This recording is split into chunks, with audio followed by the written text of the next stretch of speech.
শনিবার পূর্ব বর্ধমান জেলার মেমারির সাতকেছিয়াতে বিধায়কের দলীয় কার্যালয় থেকে নতুন বস্ত্র তুলে দেওয়া হলো অঞ্চলের দায়িত্বপ্রাপ্তদের হাতে। রমজান মাস চলছে, তাই রমজান পালন করছেন গোটা দেশ তথা রাজ্যের পাশাপাশি মন্তেশ্বর বিধানসভা এলাকার মুসলিম সম্প্রদায়ের মানুষজন। রমজান মাস পালনের শেষেই তাদের আনন্দের উৎসব ঈদ। যাতে এলাকার প্রতিটি দুস্থ মানুষ নতুন বস্ত্র পান, তার জন্যই মুখ্যমন্ত্রীর নির্দেশ অনুযায়ী মন্তেশ্বর বিধানসভার বিধায়ক সিদ্দিকুল্লাহ চৌধুরী অঞ্চলের দায়িত্বপ্রাপ্তদের হাতে নতুন বস্ত্র তুলে দিলেন। মন্তেশ্বর বিধানসভা এলাকার প্রত্যেকটি অঞ্চলে যাতে নতুন বস্ত্র পান, তার জন্যই এই বিশেষ উদ্যোগ। এছাড়াও এদিন আসন্ন বিধানসভা নির্বাচনকে সামনে রেখে দলীয় কর্মী এবং পদাধিকারীদের নিয়ে একটি বৈঠক করেন বিধায়ক। কর্মসূচি শেষে তিনি কি জানিয়েছেন শোনাবো আপনাদের। মৃত্যুঞ্জয় যশের রিপোর্ট, MBS নিউজ। বিধায়ক অফিসে আমি বসে আছি। 10টি পঞ্চায়েত, যেটা হলো মন্তেশ্বরের দিকে, 7টি পঞ্চায়েত হলো মেমারি 2। ঈদ উল ফিতর উপলক্ষে মাননীয় মুখ্যমন্ত্রী মমতা ব্যানার্জি যেমন পুজো উৎসবে দেন, ঈদ উৎসব উপলক্ষে প্রায় 2000 পিস কম্বল, ত্রিপল, শাড়ি, ধুতি, লুঙ্গি, বিছানার চাদর, ছেলে মেয়েদের পোশাক আমরা এই 17টি পঞ্চায়েতের যারা দায়িত্বশীল আছেন তাদের হাতে তুলে দিলাম। এরা যারা প্রাপক তাদের হাতে যেন এটা দেন। একটি তো এটা।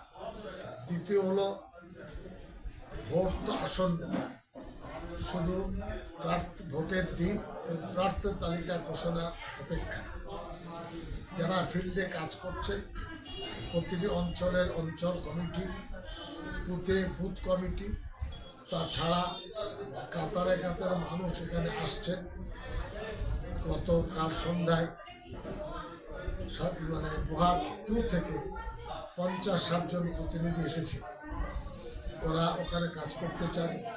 আজকে 10 জন পঞ্চায়েত সদস্য এসেছেন গুহার 2 থেকে। তারা তার এলাকায় ইলেকশন করতে চান। এই নিয়ে ইলেকশনের কৌশলটা কি হবে, কিভাবে আমরা কাজ করব, সেই বিষয়ে এদের সাথে আলোচনা হয়। কোনোভাবে কোনো বিতর্কে যেন কেউ না জড়া।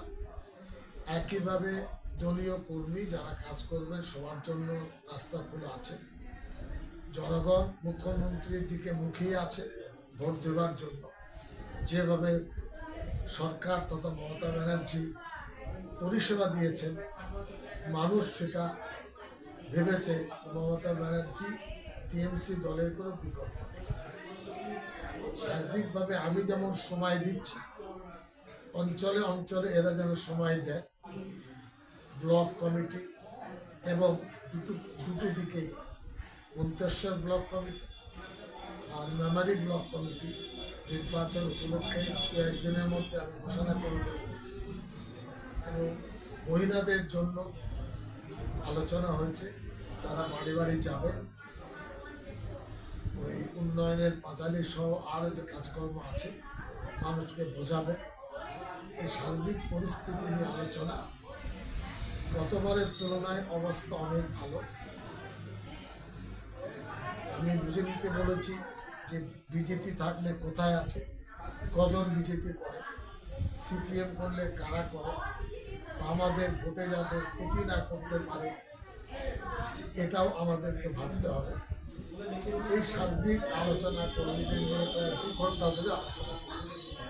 দুটোর দিকেই, মানে মন্তেশ্বর মেমারি ধরুন 17 জন আসা দরকার, প্রায় 25-30 জন এসেছিলেন। আমি গত রাত্রে এখানে ছিলাম, আজকেও এখানে আছি।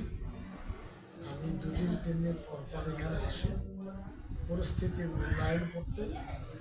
গতকাল ভাগড়া ইফতার ছিল, বহু মানুষ এসেছিলেন। মনে হচ্ছে বাঁধ ভেঙেছে আমার মানুষ।